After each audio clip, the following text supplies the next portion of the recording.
Welcome to Beyond the Sale, where we talk about business, real estate, and everything beyond that. I'm JP, I'm Prab. and we're here to talk to you today about a bunch of random topics and a couple key questions that you guys asked us. Now you're probably wondering, this is another podcast, another couple.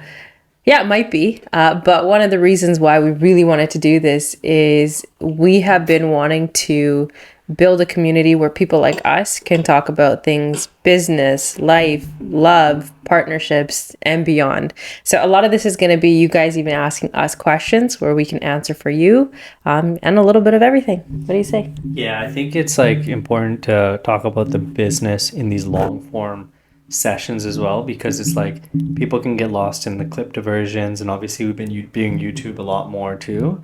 So it's definitely allowing us to speak a little bit more in depth about certain things that we want to speak about.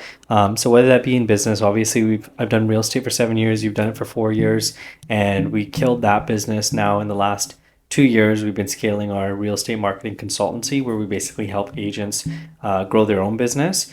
But on top of that, we got married this year, and we've been dealing with a whole lot of stuff that comes with that too.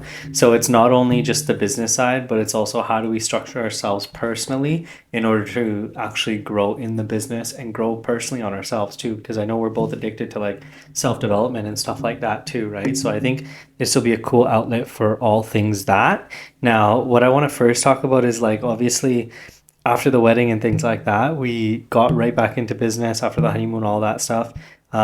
We got right into business, and you had to do a lot of things that were very uncomfortable in order for you to grow and become the person that you want to become. So, I mean, one of those things is taking on more of the sales calls role and things like that. Totally. So how was that process from you going from having to be or being that person that was maybe not knowing where their place was, or maybe they didn't have a set role, and now understanding hey, I'm responsible for this and I need to just focus on this. Yeah, I mean, that brought together with all of the changes. I was going to bring up the key word in the last 2 years has been change for me, especially change in my lifestyle, change in literally where I live, change in my work and how I am working, I'm approaching the business. So there's been a lot of changes. It's adapting to everything. And the biggest thing I had to adapt to in business was changing my roles. So going from just helping behind the scenes to actually getting and being the forefront of speaking to all of these clients and prospects, and actually doing higher ticket sales, or actually helping clients and doing immediate or creating immediate changes for them or immediate results. It does put pressure on it. Now, how we're helping other agents is very different than helping actual clients in real estate. I have many opportunities to build trust with a client in real estate. I'll meet them for a showing. I'll talk to them on the phone. I'll do a quick Zoom call, anything like that. With this type of business, it's very, very fast paced. I've got one shot to build rapport with the client to show that, hey, this is how we can help you grow your business. This is how we can help you become a better agent. Not even just an agent, transform your life through your business. A lot of agents think that they're doing okay, or, I don't need to scale. I don't need to do 20, 30 deals. Or on the flip side, they'll say, I want to do those many deals. They're only doing one or two, and they don't want to make the changes. So me being on that forefront saying, hey, you do need to make this change, or this is how you're going to make that change. It's hard. It's definitely hard. I think you as well, you come across a lot of people that, one, might not find the value in what we're doing or helping. And I have to really reframe my personality. I was very soft-spoken, very kind-hearted. Not to say I'm not anymore, but when you have to go into a call with someone, it's your baggage behind you. Your game face is just on. It's right away. Okay, I need to be sharp. I need to talk about A, B, C, D today, and that's it.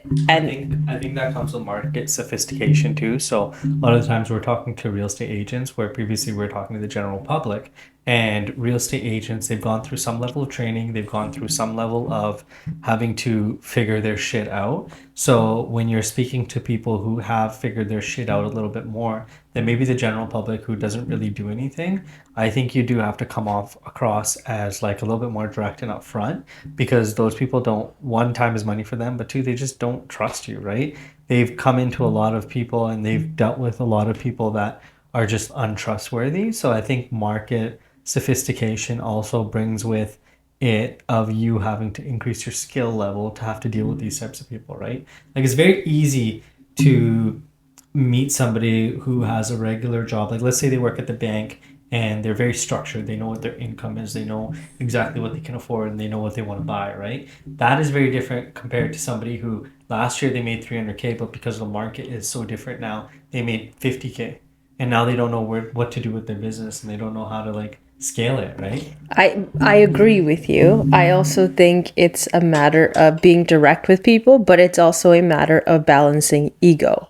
Like you said, someone could have made $300,000 in 1 year, so they have that built on their shoulders of I can do the business all on my own. I don't need other methods. I don't need help from other people or other systems. So then they're more weary and not as trustworthy, or feeling like they can't trust anyone because they've done it on their own. So they're like, what value is someone else going to bring? So I think balancing somebody's ego and also coming from a place of help is a really, really big shift. Not that it wasn't being done before, but the level to get to that point with agents takes a lot more work, I would say. I think, yeah, like that 100% I agree with that. But I also think that, like, a lot of the times, like, we're not cold outreaching. We're not reaching out to people cold. Like, people are coming to us, right? We're spending money on advertisements. They're hitting our ads. So they clearly have a problem that they're trying to solve. But maybe it's when you call them, they kind of they don't want to be labeled as that person with the problem.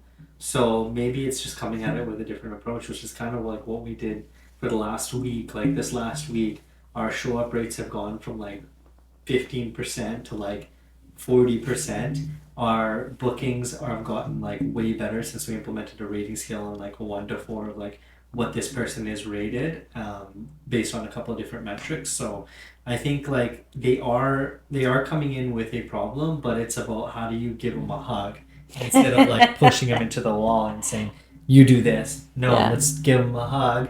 Let's bring them to the wall, right? Let's Yeah, let's yeah. figure out exactly how we can do that strategically. Yeah, I also think that increasing things like show up rates, building trust rapport with the clients, a lot of it is done on the back end. So, as much as we talk on the front end or we're doing our marketing or advertising, we put in a lot of work behind the scenes to ensure that these people are showing up. They're informed of what we're doing and how we're going to help them.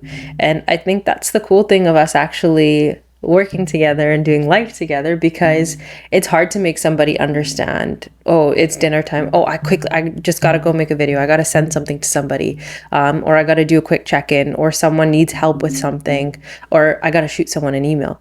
We get it. It's not, oh my god, he just left and I'm cooking dinner and he's gone to go to work again, this is supposed to be our free time. No, I think you have to have a common understanding of our goal, and we have that, which is why we're able to do what we're doing. And I think we're lucky. I think we're really lucky that we have that common vision with each other. Yeah, it definitely helps. I don't think it would have worked if we didn't, but I have a question. So somebody might say, okay, like you were doing real estate and like for example me doing real estate and crushing these like 3, 4, 500K years, why would you switch to a business where it's like the ticket is still high, but it's not as high as like if you sold a 1, 2 million or $3 million house is probably higher ticket than right now what we're at for one person helping one agent. So like why would somebody transition from that business to this business? Why, like what are your thoughts? I have a good answer to this. Because I think about this a lot and I think of like why did I do this or why do I want to do this? Do you have an answer for that or should I answer first? I have an answer. I think there's a lot of things that would push someone to go this way, because, yes, not only is it the same value or the same return that we would get, our opportunity to do that with more people at one time is a lot higher. So I can take 6, 7, 8 calls in a day and talk to more clients, as opposed to real estate. I have to drive to take a client somewhere or do a showing and write a contract. I'm not able to help as many people as I was if I'm helping agents. And two, I was a new agent once myself, and I had the worst experience, in my opinion, that I could have growing and building myself in the industry. I want to be that voice to actually help other individuals grow and see the potential that they have. All of these, especially in our area where we're at, a lot of agents really suppress themselves and their potential because they don't think they're worthy of actually being successful. And it's not that you're not worthy, it's just that you have not put in the work and you have not had the mentorship and the help and actually been given the tools and resources that you need to succeed. We've all been at brokerages, ABC brokerages. Everyone claims that a brokerage is going to help or they'll give you the tools. What you actually need is solid mentorship. And that's what we're finally able to provide to other agents on a grand scale is mentorship. And that's why I want to do this more so than actually helping someone find their dream house. That's a huge responsibility, helping somebody make a big financial decision in their life. But I want to help the people to help that person, because those are actually the mediators. Realtors don't have a lot of, like, there's so many realtors. A lot of them don't have the back end knowledge. They don't know how to speak to clients. And then they create this industry that people really hate. We don't want that. We want to coach people to become the best version of themselves that they can be and be these kick-ass realtors. And I would be so happy to say that I had a hand in doing that. That's pretty cool because it's like I never thought of like with us being realtors, like let's say we sell 50 houses in a year, like that's one thing. But if we help 50 agents and they go and help even 10 families, that's like at scale. Like that's helping way more people than just us helping 50 people. That's helping 50 realtors help 10 people each. That's like Exactly. what, 500 people? Exactly. That's insane. So I never thought about it like that. My reasons for doing this was more so like the ability to even have and measure metrics such as show up rates and like appointments booked and deals closed, revenue earned, cash collected, things like that. Like I think those are cool metrics to play within, and I think like it's kind of just a game for me, like more so. So I think that it's cool to have that game being played, and then also being able to improve every month off of those numbers. I think that that's a really cool thing. And then second, like I do feel like yeah, I do have a lot to give over the last 7 years. Been freaking grinding it, right? So it's like there is a lot to give above and beyond the program that we actually give to agents to get leads. Like the coaching is necessary. The coaching is more almost just as important because I've seen these realtors come into our program and the way they talk to agent or clients, it's subpar, right? So they don't, a lot of them know how to speak to people. And if you can just tweak a couple of things and they can become rock stars from that, and that could be the reason why they don't leave the industry, because 2024 has been a historically down year, right? So a lot of agents are going to be leaving the industry. So I think it's really cool if we can stop some agents from leaving the industry. Yeah.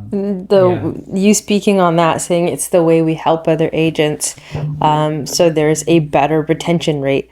It's funny that you say that because we literally just had a client that has been an agent for decades and wasn't seeing any business, and has also used other companies in the past and just had a terrible bit of luck actually getting help and the support that they needed. Fast forward, we got in touch with them, we were able to connect, and we started doing a little bit of work for them in the preliminaries of our business with them and to foster some trust. And the funniest thing was, a couple leads came in, didn't know how to deal with them accordingly, or always dealt with them a specific type of way. Joke while you shot a couple quick messages, hey, try this instead of this, do this instead of this.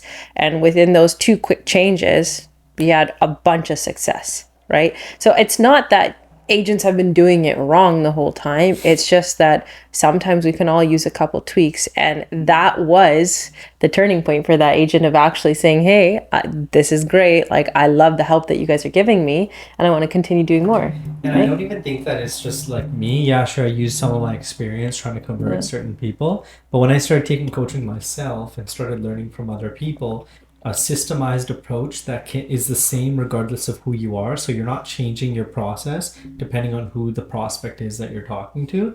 You have a systemized approach that works for everybody. And let's say there's a special snowflake that it doesn't work for. Cool, it's all good. It doesn't work for that person, but majority of the people it will work for, right? Like having that systemized approach is important because then like you can figure out what's not working, right? So even you following scripts like was a massive thing. Nobody likes follow. It's Yeah. unnatural, right? Yeah. Following scripts is very unnatural, but once you started following scripts, deals started closing. Yeah. It's the exact same thing. And you see it in real estate all the time, but you're not going to put up a house for sale without a listing contract. You're going to follow the set of steps you need to do in order to do your business. So why are you changing that procedure when speaking to your clients or delegating what your clients need to do or directing them in a certain way? If you allow them to control the conversation, your entire deal or your process with them will start derailing. And they think they know better than you, hence them telling you XYZ, write an offer 100K below asking, even though now you've already said, hey, that's not worth it, we're not going to get it. You've already lost that power position because you didn't stick to your guns and you changed the process for the prospect instead of keeping it the same for every person and actually keeping control of the relationship. Yeah, we've all had a client that like, thinks he knows way more than you. Yeah. And I think the best way to deal with that is one, to obviously know more than them, but two, you do have to retain that status delta. So we talk about it all the time. Status delta is essentially having authority over the person you're speaking to. So doctors have status delta over nurses. Firemen have status delta when they come into a situation because they're supposed to be the experts on how to solve the fire, right? Same thing with sales is like we are the expert. If somebody's coming to us with a problem such as leads are not coming in or they don't know how to convert leads, things like that, we need to act as if, which we do, know exactly how to solve that problem. And if we do that as a realtor, the client's going to trust you way more. So instead of them like talking your ear off and being like, no, this is this much, this is this much, this should be this much, you kind of educate them a little bit and then put them in their place so that next time when that happens, then you kind of have that situation. So an example for me was always like this person wanted to go way under price, right? So what I did is I let him get hurt a couple times, and especially on this one house that he loved, and he asked my opinion on what price we should go at. I told him, and then he said, no, I want to go at this price. Cool, man. Hey, but when this doesn't pan out, let's look back at this and look at the last 3 offers that we put on, and the price it actually sold for was way closer to my price than it was to the price, the underpriced ridiculous number that you wanted to put in, right? And then after that, it's like it becomes really clear, and that person then sees you as an expert. So it's not always like a straight line of selling. It's not always like this person's going to meet you, they're going to go out on showings, they're going to put an offer in, the offer's going to get accepted, they're going to buy the house, they're going to move in, no problems, right? Sometimes it's like a roller coaster. It goes backwards, forwards, and yeah, it's not a straight line. It's literally like this, and half the time it's just going like this before it hits up. That's real estate, right? Like that's the other thing is like, I don't know, I feel like just helping agents, if we can help the right agents and we can have the right person in front of us and knowing our avatar, is there's a lot less of that and there's much more of just like straight upward trajectory that an agent can see when working with us. It's like we speak about it so much. Who's your avatar? Or my avatar is this. It's in every business. So like with real estate, let's say you're a single mom, you connect with women, and that would be your avatar. Other mothers, other moms, right? Or other ladies that you want to help, because you can build a tribe around that. You can have your client base around that. For example, us, we love hitting the gym. Our niche or our clients that we would could even help are people that are in that sphere, people you see at the gym all the time, right? So like that would be molding your business to the avatar you want to work with, or that's the best person for your business. For some people, it could be first-time home buyers. They love helping people find their first-time home. Or finding an elderly couple that wants to downsize, or any families that want to downsize. Finding your avatar is crucial to your business succeeding, because if you can niche it down to just one subset of people and serve that subset to the best of your ability, you're eliminating all of the riffraff and shiny objects that could get in the way of you doing your best. If I'm trying to help, which is the route that so many realtors take, help anybody and everybody. But if I am scoping in on someone like a first-time home buyer, and I know everything and anything about first-time home buyers, what benefits apply to them, what restrictions they have, then I have all of that knowledge. I'm not spreading myself looking at other pieces of knowledge that I don't need to, like things like land assemblies and whatever. Then I'm actually focused in, and I am the best person for them to go to for knowledge. And then because of them, I built off on another couple they've referred me to, and another and another and another. And then you become that person in that niche. That's your avatar, right? It's just a matter of finding it. Shall we hit some questions? Let's hit some questions. All right, we had a couple questions that were submitted, and if you do want to submit a question next time, we're just going to throw up on our Instagram story. So we do get a lot of like questions through that. So we just took a couple of the best questions, and we're going to just basically answer them. So first question: what's one thing about Prab that surprised clients? I think what surprises clients about me is I think they get surprised by my age, honestly. Yeah. I think I come across like they're like, wow, you're this age and you're doing XYZ, because I mean, it's getting more prevalent now, is the young society is taking over. But I don't know, I feel like I come across a lot younger than I am, but and I think it's a double-edged sword. Either like you're younger and it's okay, and you can still carry that with the experience, or somebody doesn't trust you because you're too young and you don't have enough experience, right? But then again, it's just building trust, building rapport, and backing it up with the facts. If I can't back myself up with the facts, I'm gonna get trampled on, right? Yeah, you can look through question and ask me on there. But I think just if you're young, you better know your shit, because people will underestimate you. And if you're too old, you better be quick with your shit, because again, people will underestimate you.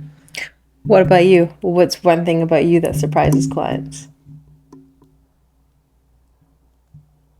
You're going to ask me a different question. I just want to know. It's always been my age, but what's weird is that we're now getting older. Like we can't like say we're the youngest people in we're acting like we're 21. No, we're not. I know, but like that's the age that I got into real estate, and I was just like always the youngest person. So now it's not even going to be age. I guess what surprises people now is the fact that like we've changed our business model and we're doing different things other than just real estate. So I think that's one of the most surprising things. Starting from scratch. Yeah. So on and so forth. Okay. All right. Let's see what we got here.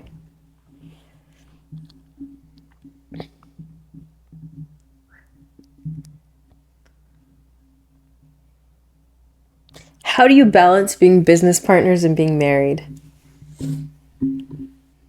I think the balance kind of just came naturally. We just had to adjust as we had issues. It's same as a business. Like you don't solve problems that aren't there, and you kind of solve the most important problems first. So what's the constraint of the business, as we talk about a lot of the times. Now in the marriage, we're going to solve what's the constraint of the marriage, right? So at the beginning it was like, okay, we didn't understand how to differentiate the business hat versus the marriage hat. So we really had to take time when transitioning in between those two different things and be like, okay, take off the business hat, put on the marriage hat. Now I should act a lot different towards you, or a lot like more softer towards you, right? So I think it's like understanding what problem you have and then fixing it in that order. So figuring out what the reoccurring problems are. Wasn't always like this. It started off, there was a lot of friction, a lot of friction. And it was tough to turn around and say, okay, are we actually doing this together? And are we going to build?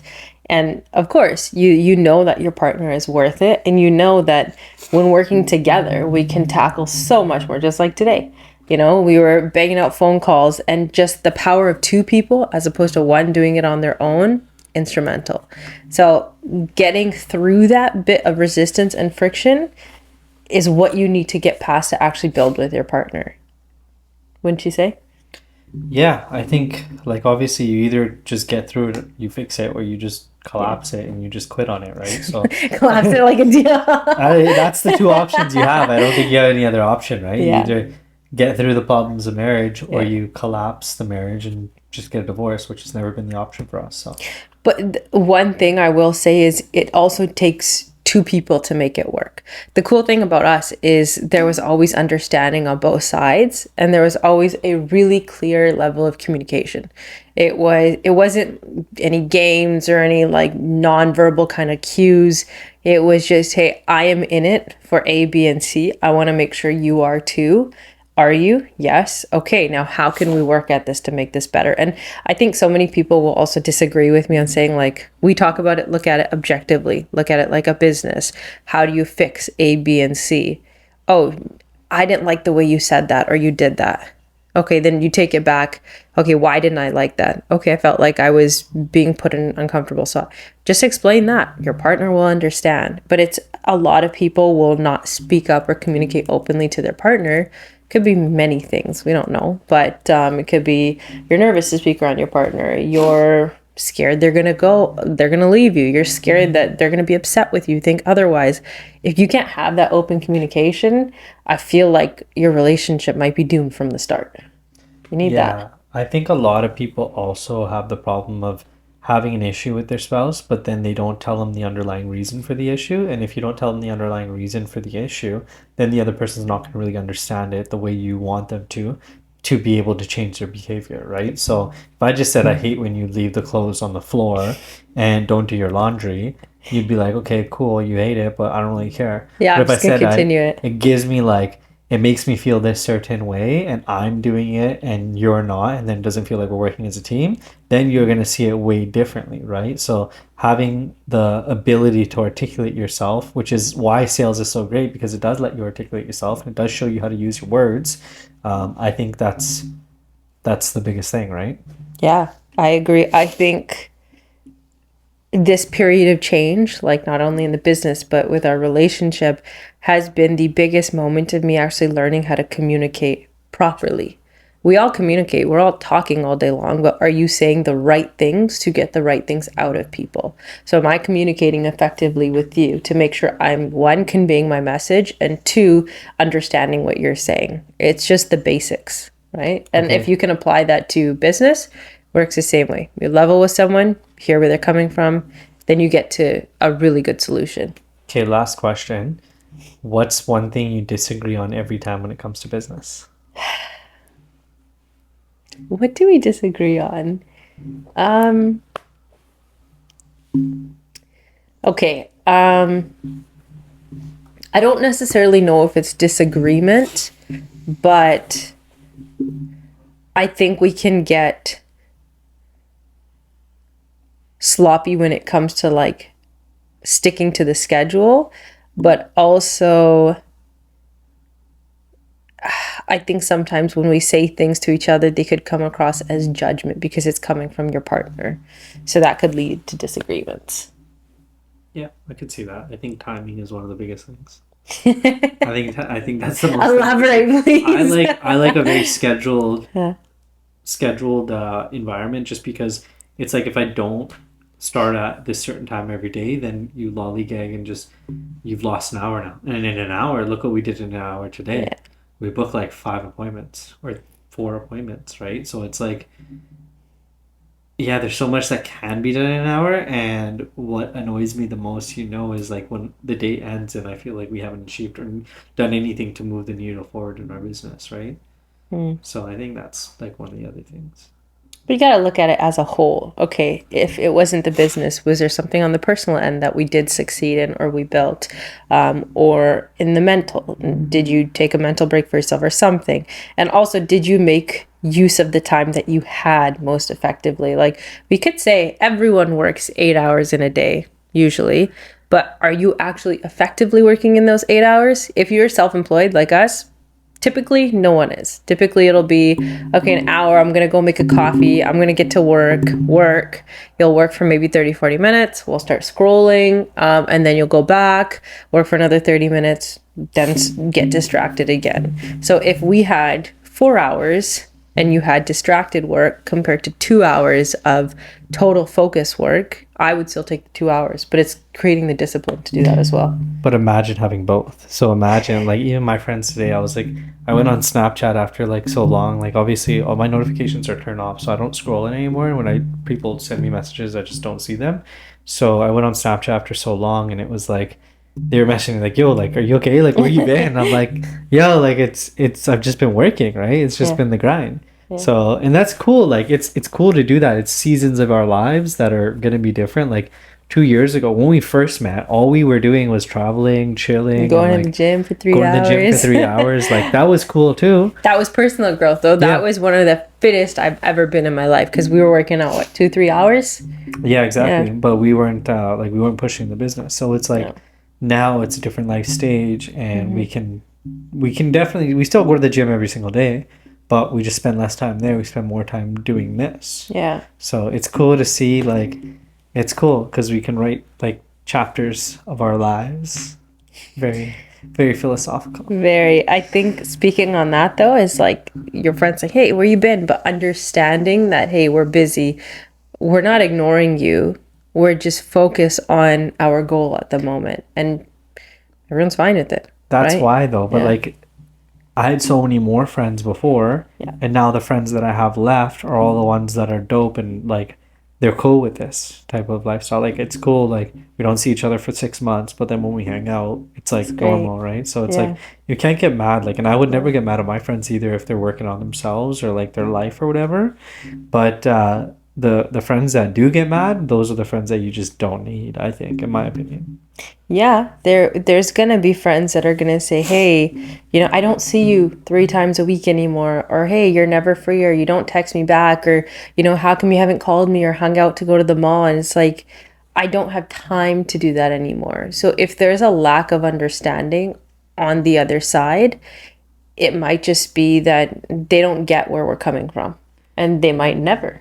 I don't even Right? think they get where like Yeah. the world is coming from. Like we only have such a limited amount of time to do what we want, especially like when there's a timeline for kids and all that stuff. Like you only have a set period of days before all of that stuff's gonna start pouring in, and then your time is even more stretched, right? Yeah. There was a photo I saw on Instagram and it was talking about everyone thinks that our midway life is 50. It's actually not. A lot of people aren't living to 100. It's probably like 70, 75.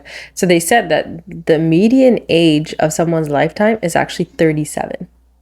Think about that. If you're at 37, chances are you've already lived half your life. And then on top of that, let's say you only live till 74 or whatever, Yeah. and 37 is a half point mark. Yeah. Is that right, math? 36, 37? This is okay. 37 Yeah. times 74. 2, 74. Okay, so let's say you live till Should be. 74 and 37 is the halfway mark. From 1 to like 10 is a write-off anyways, or Yeah. 1 to even 15 is a write-off because you're not really doing anything. And how much time do you really have left then? Yeah. Like the days or the decades that we say is, oh, live out your 20s to the fullest, build memories, do this, do that, travel, have fun with your friends. That's all great when it's said and done. But when you think about it or when you're looking back, it's like those were the years that I could have been doing something, that I could have been enjoying that in my 30s, 40s, 50s, and 60s if I didn't do it just in that 10-year period because it was quote unquote cool. I mean, listen, we did it, but you have to pick it up really quickly and turn it around. Yeah, I think like we did it for 2 years at max, though, Yeah. like 2, 3 years. But at the same time, it's like you're giving up something on. Well, doesn't matter which side you choose, is to party in your 20s or to work in your 20s. You're giving up something. So if you're giving up partying to work, then you're losing all those memories, right? Yeah. If you're doing the opposite, then you're losing all that time that you get back in Sure. the future, right? Yeah. And I don't know. I think like I think living is more fun when you have money. So I think it is better to just work through those younger years, but also those younger years you're never gonna get back either. So it's 100%. it's a tough decision to make, right? I think just a mix of it is a good thing to do, but Totally. it is what it is. But that was a great pod. More to come, and Yeah. I guess what we're gonna be talking about is more so like stuff like this. I like talking more so about the business. You like more so the personal. So maybe we'll blend the two. But Yeah. is there anything else you want to add? No, if you guys have questions, always reach out to us. We'd be happy to answer any questions that you have, personal or business. And I'm excited. I'm excited to do more and see more of where we grow and how we take this thing off. All right, guys, this was another day just talking beyond the sale. Catch us next time.